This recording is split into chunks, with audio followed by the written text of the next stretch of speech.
ചൊവ്വയിലെ അന്തരീക്ഷ പ്രതിഭാസങ്ങളെക്കുറിച്ച് ശാസ്ത്രജ്ഞർക്ക് കൂടുതൽ സൂചനകൾ നൽകിക്കൊണ്ട് നാസയുടെ പെർസിവറൻസ് റോവർ പകർത്തിയ പുതിയ ദൃശ്യങ്ങൾ ശാസ്ത്രലോകത്തിന് കൗതുകവും ആവേശവും നൽകുന്നതാണ്. ചൊവ്വയുടെ ഉപരിതലത്തിൽ രൂപപ്പെട്ട 5 മീറ്റർ വീതിയുള്ള ചെറിയ ഡസ്റ്റ് ഡെവിൽ കാറ്റിനെ വിഴുങ്ങുന്ന 65 മീറ്റർ വീതിയുള്ള ഭീമൻ ഡസ്റ്റ് ഡെവിൽ കാറ്റിന്റെ ദൃശ്യങ്ങളാണ് പെർസിവറൻസ് റോവർ പുറത്തുവിട്ടത്.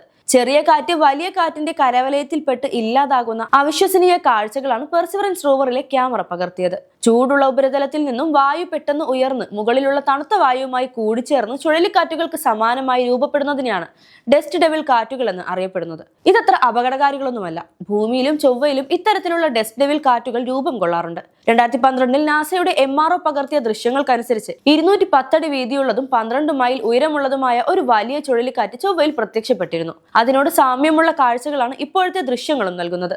ചൊവ്വയിലെ ഉപരിതലത്തിൽ വെച്ച് നിരവധി ഡസ്റ്റ് ഡെവിൽ കാറ്റുകൾ തമ്മിൽ ലയിക്കുന്നത് ശാസ്ത്രലോകത്തിന് ഇപ്പോഴും അതിശയകരമായ ഒരു രഹസ്യമാണ്.